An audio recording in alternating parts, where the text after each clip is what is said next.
Gérard Martouret, vous êtes le président de la Compagnie des amateurs de vin et chansons de Vienne. Vous organisez votre association, le Salon Intervin. Comment se présente le millésime 2025? Alors, le millésime 2025, il se présente plutôt très bien puisqu'on va avoir un peu plus d'exposants que d'habitude, puisqu'on arrive à peu près à 70 exposants. Donc, à peu près une dizaine en gastronomie et le reste, ce sont des vignerons qui viennent nous présenter leurs vins. On va tout d'abord parler peut-être des vins du monde, avec les vins des Slingen, qui sont présents depuis très longtemps sur notre salon et dont la pub n'est plus à faire puisque c'est des très très bons vins d'Allemagne. Ensuite, nous accueillons un vin d'Arménie, bien entendu, C'est un retour, qui l'Arménie. est un retour, puisque l'année dernière, il n'était pas présent. Et nous enchaînons avec deux vins, deux portugais, puisque cette année, nous mettons à l'honneur le Portugal avec deux conférences, une samedi et une dimanche, présentées par Christophe Caillot du musée de Saint-Romain-en-Galles et Monsieur Silvino, qui est lui sur Lyon, archéologue sur Lyon.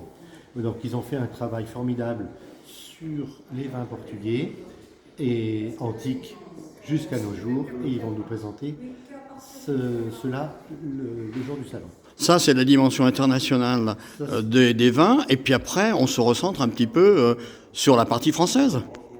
bien entendu. Donc on va peut-être commencer par nos voisins de la Drôme avec le domaine des Granges. Le domaine des Granges qui est pour la première fois avec nous et qui va nous présenter des cépages que l'on dit résistants. Donc vous allez pouvoir découvrir l'Artaban, le Caladoc, tous des cépages que l'on ne connaît pas du tout, voilà, mais qui existaient auparavant.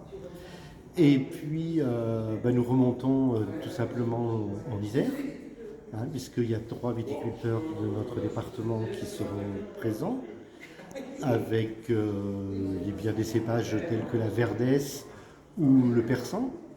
Donc ils vont nous faire déguster ces cépages-là principalement.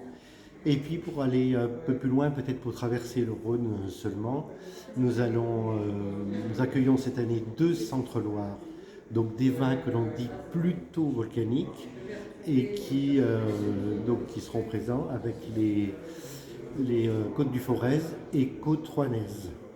Voilà. Est-ce que les personnes qui fréquentent, le public qui fréquente ce salon Intervin, apprécient justement cette diversité? Ah oui, c'est ce qu'ils viennent chercher, je suppose. Et puis il faut qu'il y en ait pour toutes les papilles. Et en parlant de papilles, pour les émoustiller un petit peu, nous aurons de nouveau un champagne, donc le champagne Marc. Et je conseille un de ces vins en particulier qui s'appelle l'Ultima et qui est excellent. Voilà. À découvrir vous aussi.